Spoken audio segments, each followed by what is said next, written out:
ভারত পাকিস্তান দুই প্রতিবেশী, দুই পরমাণু শক্তিধর রাষ্ট্র। কিন্তু যদি এই দুই দেশের মধ্যে আরেকটি বড় ধরনের যুদ্ধ বাধে, কে জিতবে? চলুন আজ আমরা তথ্যভিত্তিক বিশ্লেষণ করি। স্বাধীনতার পর থেকেই ভারত ও পাকিস্তানের মধ্যে চারটি বড় যুদ্ধ হয়েছে: 1947, 1965, 1971 এবং 1999 সালের কার্গিল যুদ্ধ। প্রতিবারেই যুদ্ধের ফলাফল ছিল কারোর জন্য চূড়ান্ত বিজয় নয়, বরং উভয় পক্ষের ব্যাপক ক্ষতি। 1971 সালে যুদ্ধ ছিল ব্যতিক্রম, যেখানে বাংলাদেশ জন্ম নেয়। কিন্তু বর্তমান সময়ে যদি যুদ্ধ হয়, পরিস্থিতি সম্পূর্ণ আলাদা হবে। কেন?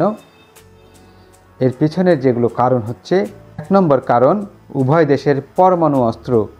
ভারত ও পাকিস্তান উভয় দেশেই পরমাণু শক্তিধর।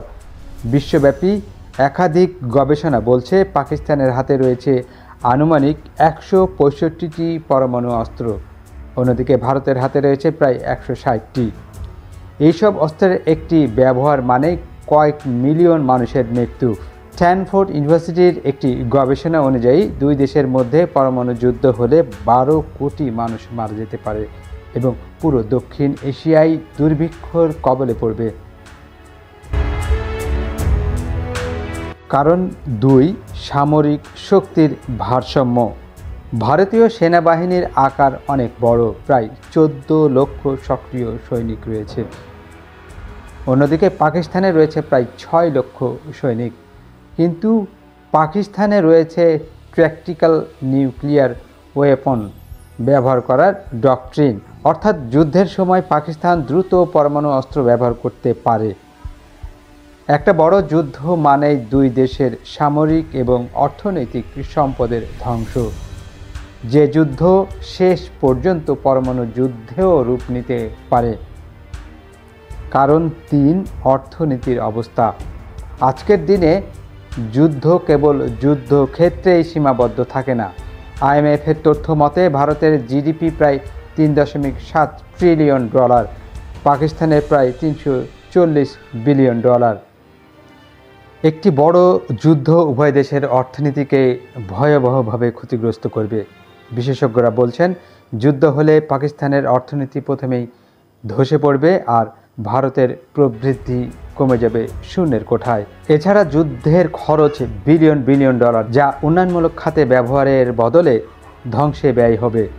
স্বাভাবিকভাবেই সাধারণ মানুষের জীবন দুর্বিষহ হয়ে উঠবে। বর্তমানে আন্তর্জাতিক সম্প্রদায়, বিশেষ করে যুক্তরাষ্ট্র, চীন, রাশিয়া ও জাতিসংঘ কোনো বড় যুদ্ধ চায় না। ভারত ও পাকিস্তান যুদ্ধ শুরু করলে অবিলম্বে কূটনৈতিক ও অর্থনৈতিক চাপ আসবে দুই দেশের উপরেই। পরিস্থিতি আরও জটিল হবে যদি যুদ্ধের ফলে শরণার্থী সংকট দেখা দেয় বা যদি ভূ রাজনৈতিক অস্থিতিশীলতা বাড়ে। পরমাণু যুদ্ধের ফলে শুধু দেশ নয়, পুরো বিশ্ব ক্ষতিগ্রস্ত হবে। নিউক্লিয়ার উইন্টার থিওরি অনুযায়ী কয়েকশো পরমাণু বিস্ফোরণের পর পৃথিবীর তাপমাত্রা কয়েক ডিগ্রি কমে যেতে পারে। ফসলের উৎপাদন কমে যাবে 30 থেকে 40%। এর মানে বিশ্বব্যাপী দুর্ভিক্ষ, খাদ্য সংকট ও বিশৃঙ্খলা। সুতরাং যুদ্ধ কোনো সমাধান নয়, এটি উভয় দেশের জন্য আত্মঘাতী হবে।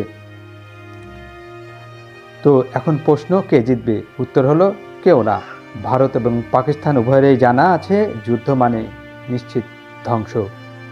শুধু সেনাবাহিনী বা সরকার নয়, পুরো জনগণকে এর মূল্য দিতে হবে। তাই শান্তি বজায় রাখা ছাড়া অন্য কোনো বিকল্প নেই। সেটাই শেষ পর্যন্ত সবচেয়ে বড় বিজয়। ধন্যবাদ।